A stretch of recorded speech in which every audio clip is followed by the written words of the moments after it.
आइए ज्ञान की गंगा में डुबकी लगाएं, अपने अज्ञान को दूर भगाएं। ये सकल दिगंबर जैन समाज ऋषिकेश है, जहाँ पर आज ऋषि राज का प्रवेश हुआ है और यहीं से यात्रा प्रारंभ हुई थी बद्रीनाथ की, यहीं आकर के समाप्त हुई है। आचार्य भगवान का मंगल प्रवेश आज यहाँ पर हुआ है। सकल दिगंबर जैन समाज ऋषिकेश की ओर से आचार्य भगवान के चरणों में त्रिवार नमोस्तु नमोस्तु नमोस्तु। और जो भक्ति आत्मा यूट्यूब निर्भय वाणी चैनल के माध्यम से इसका आनंद लाइव उठा रहे हैं, उन समस्त श्रोताओं की ओर से आचार्य भगवान के चरणों में त्रिवार नमोस्तु करते हुए आज का पहला प्रश्न लेकर के हमारे बीच में उपस्थित हो रहे हैं स्पोर्ट्स नगरी मेरठ से श्रीमान विनोद कुमार जी जैन का ऑनलाइन प्रश्न है, यदि किसी व्यक्ति को कम दिखता है तो क्या वह मुनि दीक्षा ले सकता है या नहीं? बहुत अच्छा प्रश्न है। विनोद कुमार जी एक श्रावक श्रेष्ठी मेरठ के हैं, अभी आए भी थे, उनको आशीर्वाद। आपका प्रश्न है कि यदि किसी को कम दिखता है तो वो दीक्षा ले सकता है? हाँ, ले सकता है। इतना दिखना चाहिए कि वो अपनी अंजलि में शोधन क्रिया कर सके, मतलब ग्रास में कोई बाल जीव जंतु उसको दिख जाए और चलते समय रास्ते में गिरिया पथवत बन जाए तो वह व्यक्ति दीक्षा ले सकता। बहुत दूर का ना दिखे तो काम चल सकता, दूर देखने की जरूरत वैसे भी नहीं, निकट अपनी आत्मा की ओर देखे तो तभी कल्याण होता है। दूसरा, यदि बिल्कुल अंधा हो गया है तो दीक्षा नहीं ले सकता। और यदि पहले दीक्षा के पहले उसकी नजर बहुत अच्छी थी और उसके दीक्षा लेते ही नजर पूर्णता समाप्त हो जाए, दिखना बंद हो जाए, तो उसका एक ही रास्ता है कि वो संदेखना देगा, क्योंकि उसका इरियापत अहिंसा व्रत आदि नहीं पड़ेगा। आचार्य गुरुवर अभिनंदन सागर जी महाराज के संग में एक छोलक असंग सागर जी थे। बांसवाड़ा जिले के पास में सावला एक गांव था, कसवा बस्ती थी, वहां के थे।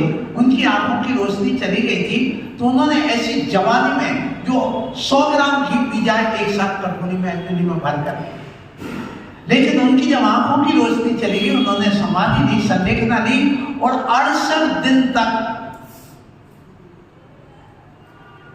जीवित रही बिना अन्न जल के।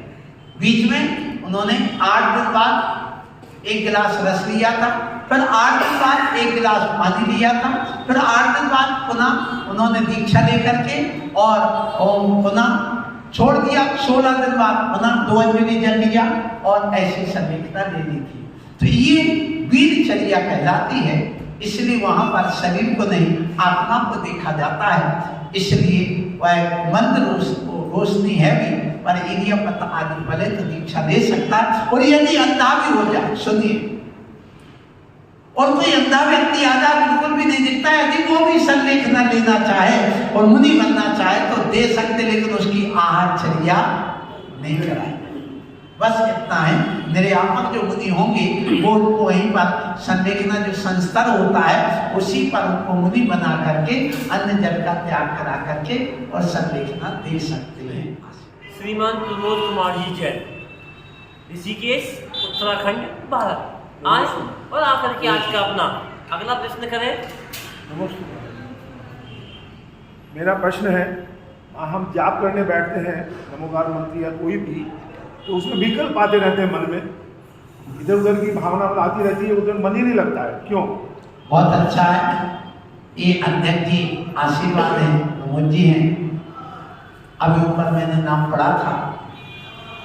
और मैं आपको ये कहूँ कि समाज अच्छी है, ऋषिकेश है, और यहाँ पर प्रश्न आया प्रमोद जी का कि जब हम सामायिक को बैठते हैं, जाप करने बैठते तो हमारा मन विचलित होता है, स्थिर नहीं रहता। सुनिए, हमारे आचार्य सुभचंद्र स्वामी ने ज्ञानानंद नाम का एक ग्रंथ लिखा है। उन्होंने कहा जब भी जाप करने बैठो, ध्यान करने बैठो, सामायिक करने बैठो, तो उन्होंने कुछ प्रत्यय बताया। प्रत्यय का आवश्यक सामग्री ध्यान की, योग की, जाप करने की।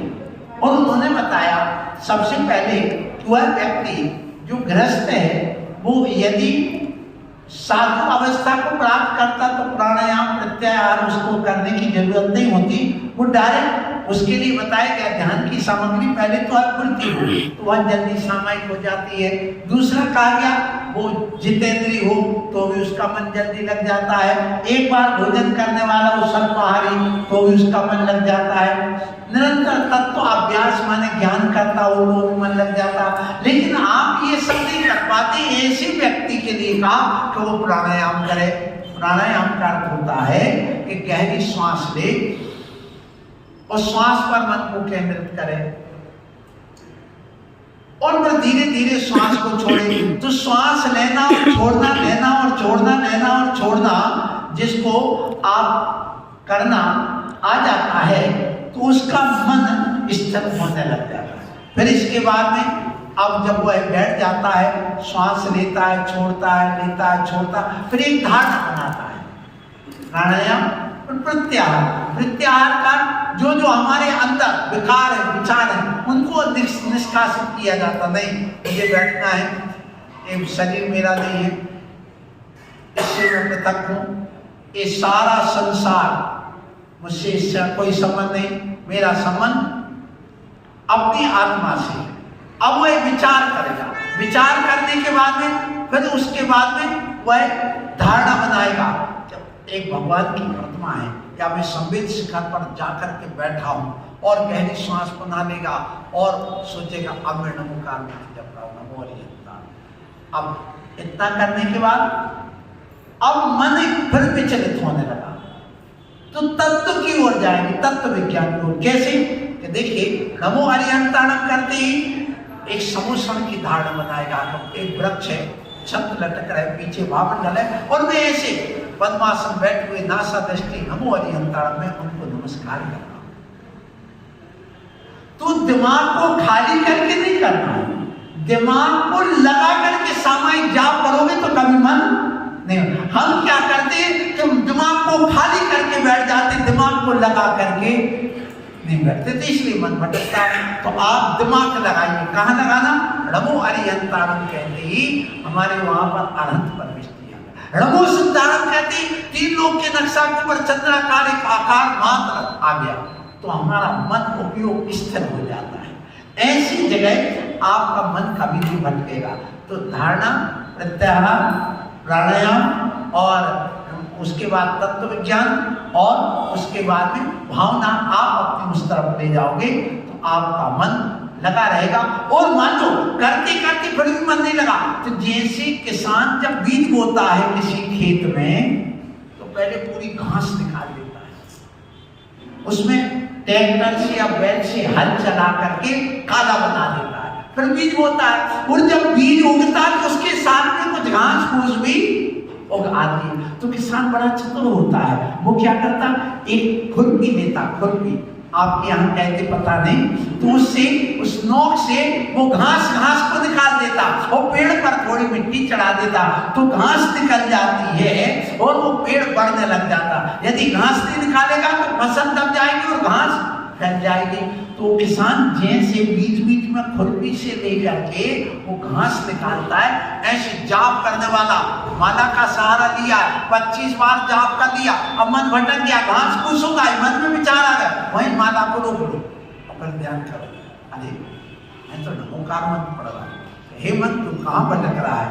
और नमो हरिहंताणम, मैं अनंतों को नमस्कार कर रहा हूँ, नमो सिद्धाणम, सिद्धों को नमस्कार कर रहा हूँ, नमो आचार्य आचार्य परमिष्टि, ओम नमो अध्याय उपाध्याय परमिष्टि जो उपदेश देते हैं, पाठ पढ़ाते हैं, नमो लोहे सपिसाउन सारे दिगंबर मुनि महाराज हैं, और नमो हरिहंताणम। अब उनकी धारणा बना के पुनः वह जाप करने लगे। तो बीच बीच में 25 बार हो गए थे, 50 बार होगा और फिर मन भटक गया, फिर रोक लो। तो ये किया जाता है, तब जाकर के तुम्हारा भाव से पूरा बंधन और मन एकाग्र होने लगेगा। धीरे धीरे आप बड़े ध्यानाचार्य, योगाचार्य बन जाएंगे और आपका काम हो जाएगा। श्रीमती अंजलि जैन, ऋषिकेश, उत्तराखंड, भारत आए और आकर के आज का अपना अगला प्रश्न जब मृत्यु होती है मतलब हमें अगली गति में कहाँ जाना है, ये कब मतलब निश्चित होता है? प्रश्न है आशीर्वाद कि कोई भी जीव जन्मा है तो मरेगा, ये निश्चित बात है। तो मरण के पहले उसको कैसे पता चलता है कि मुझे कहाँ जाना है और कब जाना है? ये दो समस्या हमारे सामने खड़ी होती है। देखिए, जो भी व्यक्ति अपनी आयु बांध करके लाता है तो उसके अवकर्ष काल आते हैं 8। कितना? 8। और वो कब चालू होती आयु बांधने का क्रम? कि जो पूरी आयु अभी भोग रहा है, जो भोगी जाने वाली आयु को कहते विद्यमान आयु, और जो अगले भाव में जो हमें मिलने वाली है उसको कहते वर्धमान आयु। तो हमारे पास 2 आयु होती है। कौन? एक तो जो हम भोग रहे हैं, जैसे अभी मनुष्य पर्याय में बैठे, वो कहलाती विद्यमान आयु। और हमें देवगति में जाना है, पंचम स्वर्ग में जन्म लेना, ब्रह्म स्वर्ग में, तो फिर उस समय हमने जो आयु बांध ली है वो कहलाती वर्तमान। तो जिसने पहले से आयु बांध लिया है वो समुद्घात कर सकता है, मरणांतिक समुद्घात। तो वो स्थान पर जा भी सकता है अपने शरीर को छोड़ बिना, जिसको मरणांतिक समुद्घात कहते हैं। और वो आत्मा के प्रदेश उस स्थान तक छू आएंगे जहां उसको जन्म लेना, और पुनः वापिस आ जाएंगे। जैसे पतंग की डोर को छोड़ते जाओ, पतंग आकाश में पहुंच जाती, पर खींच लो तो वहीं आ जाती। ऐसे आत्मा के प्रदेश यहाँ से वहां तक पहुंच जाते और आ जाते। वो बता देता भैया हमारी 2 दिन बाद मौत होने वाली है और मैं जाने वाला हूँ, इतने बजे चला। तो वो पता लगा देता कि मेरी मौत हो सकती है। वो वर्तमान आयु वाले के साथ में होता है, समझ गया ना। और जिसने अभी वर्तमान आयु नहीं है और उसकी मौत हो जाए और अंतर्मुख में उसको आयु बांधना है, तो वह नहीं बता सकता मुझे कहाँ जाना। तीसरी बात और सुनिए, जो व्यक्ति अपना यहाँ पर जन्म लिया है और अभी आयु कब बांधेगा, एक प्रश्न और भी है इसमें। देखिए, जैसे किसी व्यक्ति ने 93 वर्ष की आयु बांध करके लाया, कितना? 93 अब उसके 3 भाग करिए तो कितना होगा? 31 वर्ष हो गए, ठीक है ना। अब 31 वर्ष हुए तो 31 और 31 62 वर्ष जब उसकी आयु बीत जाएगी, उसके बाद ही वह आयु का बंध कर सकता, उसके पहले आयु का बंध। समझ में आई? अब जो 31 वर्ष बची उसके पुनः 3 भाग करिए। तो ऐसा व्यक्ति 62 वर्ष की उम्र में आयु बांध सकता था, लेकिन वह भगवान की पूजा में लीन है। उस समय जिस समय वह का उसका आयु बंध आया, तो उस समय विशुद्धि होने से उस आयु को नहीं बांधेगा। और मध्यम परिणाम है तो देवगति को ही बांधेगा, और यदि विषय भोग रहा तो नरक आदि में बांधेगा। इसलिए कहा गया कि जब 1/3 भाग निकल जाए तो धर्म के मार्ग पर बढ़ जाओ, कि पाप की क्रियाएं छोड़ दो, ब्रह्मचर्य व्रत ले लो, पूजन करने लगो, स्वाध्याय करने। इसलिए तो कहते बुढ़ापे में तो कम से कम कर लो कि तुम्हारा अगला भाव तो सुधर जाए। मान लो कोई की आयु का बंध आया और वो राग देश में विषय भोग में लगा हुआ है, तो वो निश्चित है जो भोगेश्वरी सुनरकेश्वरी, जो भोगेगा तो नरक जाएगा। इसलिए कहा गया वो योग धारण करे उस समय। फिर कहा गया अब जो 31 वर्ष थे उसके 3 भाग करोगे तो कितना बनेगा? 3 साल नहीं 10 साल और करने का काल। अब वो 2 भाग निकाल दो उसके, 20 साल और 7 महीने निकाल दो। उसके बाद पुनः उसकी आयु बंध कर्म का काल आएगा, तो दूसरा आएगा। अब उस समय मान लो नहीं बांध पाया, फिर वो अपनी भक्ति में इतना लीन था कि भक्ति में नहीं बना उसका। फिर इसके बाद में फिर अब जो बचा था कितना? 7 साल और 7 महीने नहीं 20 साल और 7 महीने बचे थे। अब उसके पर 3 भाग करो, नहीं 3 साल 10 साल की 10 साल और जो 3.5 महीने बचे थे उसमें पुनः एक काल आएगा, उसके 3 भाग करिए फिर उसके 2 भाग निकालो, ऐसे कितने बार पड़ेगा? 8 बार आएगा। 8वीं बार तो नियम से आयु का बंध होगा और वो देवगति वाला आयु का बंध होगा, ये निश्चित है। ऐसा आगम का कथन है। इतना सूक्ष्म कथन किसी दुनिया में और कहीं किसी धर्म में नहीं है जितना कर्म सिद्धांत जैन धर्म का मजबूत है। श्रीमती सविता जैन सागर मध्य प्रदेश से उपस्थित हो गई हैं, आए और आकर के आज का अपना प्रश्न करें। हमारा प्रश्न है महाराज जी कि हमें 2 प्रतिमा लेना है, 2 प्रतिमा की थोड़ी सी नियम। बहुत अच्छा है, सागर से आई हैं, बड़े बाजार से, और इन्होंने काफी चतुर्मास में लाभ लिया है। चौकी वगैरह हमेशा लगाती, आशीर्वाद। तो मेरा आहार भी इनके यहाँ हुआ है। तो आपका प्रश्न है कि हमें वृत्ति बंधना 2 प्रतिमा लेना है। प्रतिमा का स्वरूप क्या है? प्रतिमा का अर्थ होता प्रतिज्ञा। प्रतिमा का अर्थ क्या है? प्रतिज्ञा, कि मैं आज से मिथ्यात्व का त्याग करता हूं या करती हूं। देव शास्त्रों के अलावा मेरा कहीं सिर नहीं झुकेगा। तो पहली प्रतिमा पहले लेता है और पहली प्रतिमा में अष्टमूल गुणों को धारण करता है। पानी छान के पिएगा, रात्रि भोजन त्याग करेगा, जीव दया का पालन करेगा, प्रतिदिन भगवान के दर्शन पूजन करेगा, मद्य मांस मधु का त्याग करेगा और पंच उदंबर फलों का त्याग करके अष्टमूल गुण धारण करेगा और 7 व्यसन का त्याग करेगा। तो पहली प्रतिमा हो जाती है। फिर इसके बाद में दूसरी प्रतिमा का नंबर आता है। जब दूसरी प्रतिमा आती है, पहली तो दर्शन प्रतिमा। दर्शन प्रतिमा का अर्थ है निर्दोष सम्यक दर्शन का पालन करते हुए अष्टमूल गुणों को धारण करना, ये पहली प्रतिमा। दूसरी होती व्रत प्रतिमा। इस दूसरी व्रत प्रतिमा में 12 व्रतों को अंगीकार किया जाता है। सबसे पहले वह गृहस्थ 5 अणुव्रतों को धारण करता है। 5 अणुव्रत में अहिंसा अणुव्रत, वो नियम लेगा कि मैं स्थूल 30 जीवों की हिंसा नहीं करूंगा और व्यर्थ में हम स्थावर हिंसा भी नहीं करेंगे। फिर सत्यानुव्रत में ऐसा कभी झूठ नहीं बोलूंगा किसी को जेल हो जाए, हत्या हो जाए, मारा जाए, ये सत्यानुव्रत होगा।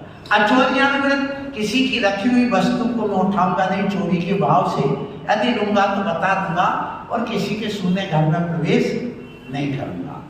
अब आता है ब्रह्मचर्यानुव्रत, अपनी पत्नी के अलावा दूसरी स्त्री से या स्त्री है तो कोई पुरुष से कोई संबंध नहीं रखूंगा।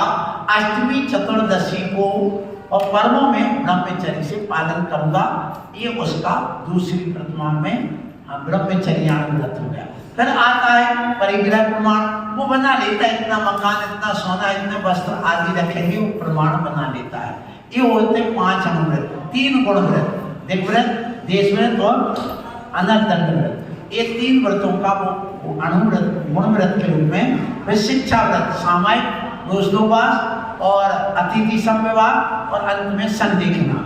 ऐसे ये अलग अलग आचार्यों के अनुसार भी मतभेद आता है। तो ऐसे 12 व्रतों का जो पालन करता है वो दूसरी प्रतिमा लेना कोई कठिन नहीं है। आप जैसे श्रावक तो बड़े सहज ही बुंदेलखंड के पालन कर सकते हैं। रहती उसमें इंसान व्रत लेते तो पानी कहाँ से है, मर्यादा का भोजन, क्योंकि वो सब अतिचार में चले जाते हैं। तो पानी प्राशक हो, ट्यूबवेल का हो तो उसमें अपनी मशीन लगवा करके जीवाणु वहां तक जा सके, ऐसी व्यवस्था करें। झरने का पानी ले सकते, नदी का पानी ले सकते, कुएं का पानी ले सकते, ये बाजारू नल का पानी नहीं ले सकते और बाजार का भोजन पानी भी अमर्यादित नहीं कर सकते। यही उसका स्वरूप है। आशीर्वाद। आज का अंतिम प्रश्न लेकर के हमारे बीच में उपस्थित हो रहे हैं श्रीमान महेश कुमार जी जैन, जैन मिलन, ऋषिकेश, उत्तराखंड, भारत। महाराज जी, बड़े पुण्य कर्म से सुबह के टाइम भगवान का अभिषेक पूजा पाठ करने का हमें सौभाग्य प्राप्त होता है। किसी से द्वेष रखे, ईर्ष्या रखे, अगर हम पूजा पाठ अभिषेक छोड़ देते हैं तो उसका दोष किसको लगेगा? अच्छा प्रश्न है कि यदि किसी कारणवश हम पूजा पाठ मंदिर की क्रिया विधि में सब हाथ धो करके बाहर निकल जाते हैं, छोड़ देते हैं, तो इससे निधत्ति निकाचित कर्म का बंध होता है जिसने छोड़ा है।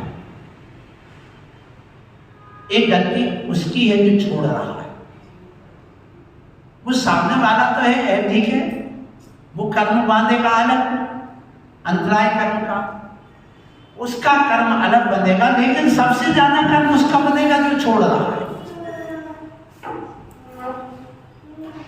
वो ज्यादा, क्योंकि वो अपने कर्तव्य से, अपने पुरुषार्थ से मुकर रहा पीछे हाथ। इसलिए समाज को एक आज नहीं छोड़ना चाहिए।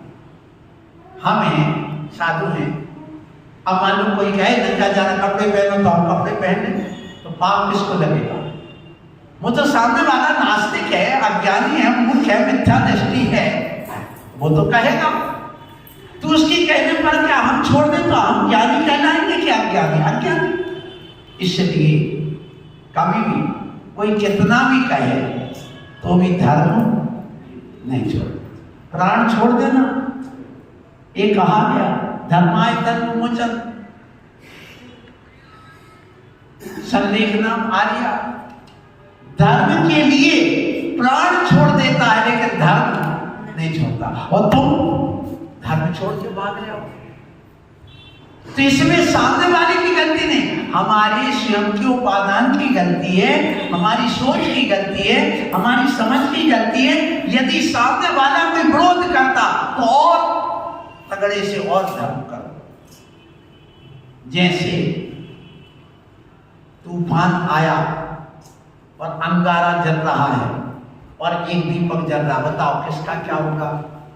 प्रदीप भैया, दीपक बुझ जाएगा और अंगारा और दहेगा। तो यदि कोई धर्म के मार्ग पर कोई विरोध करता तो हम अंगारे बनकर के हमारी श्रद्धा, हमारी आस्था, हमारे पुरुषार्थ और प्रज्वलित होना चाहिए और सामने डट करके आना चाहिए, पीछे हटना नहीं। यदि हटते हैं तो कायर कहा गया उसको, और वह निधत्ति निकाचित कर्मों का बंद करता है और उसका फल उसको भोगना ही पड़ता है। इसलिए कभी भी मैदान छोड़ करके भागना नहीं चाहिए। आप अभिषेक पूजन अच्छे से करो, मंदिर आओ, दर्शन करो। जागना है, जगाने के लिए ये कार्यक्रम आपको सुनने को मिला है, निर्भय बनाने के लिए, जगाने के लिए, उठाने के लिए ये कार्यक्रम आपको मिला है। ये बड़े आनंद की बात है, करना कुछ भी नहीं है। महाराज 1 महीने बाद वापस आए हैं, फिर चले जाएंगे, लेकिन चिंता की कोई बात नहीं है। मीडिया ने आपको वो व्यवस्था दी है कि आप घर बैठे इसका आनंद ले सकते हैं। करना कुछ भी नहीं है, जेब में हाथ डालना है, मोबाइल निकालना है, यूट्यूब पर जाना है और NIRVHAY डालना है और सब्सक्राइब वाला बटन दबाना है। घर बैठे आपको ये सारे कार्यक्रम मिल जाएंगे। समय का सदुपयोग करें, अपने जीवन का आनंद लें और ऐसे ही निर्भय वाणी का आनंद उठाते रहें। प्रश्न तो बहुत है, लेकिन घड़ी कह रही है कि 7:30 बज गए हैं। हम भी साथ, तुम भी साथ, और अपना गुरु का, शिष्य का बना रहेगा साथ। आज समय होने के कारण से ये कार्यक्रम यहीं पर समाप्त हो रहा है। कल फिर उपस्थित होंगे नए प्रश्नों के साथ, तीखे प्रश्नों के साथ, मीठे प्रश्नों के साथ। क्या होगा प्रश्न, इसके लिए 24 घंटे का इंतजार करना होगा। कल फिर उपस्थित होंगे सुबह 8:30 बजे प्रवचन के माध्यम से और शाम को ठीक 6:15 बजे आपके सवाल गुरुदेव के जवाब के माध्यम से। सुनते रहे, सुनाते रहे, आते रहे और सबको साथ में बुला के लाते रहे और निर्भय वाणी का आनंद ऐसे ही उठाते रहे। आप सबकी ओर से गुरुदेव के चरणों में 3 बार नमोस्तु, नमोस्तु, नमोस्तु।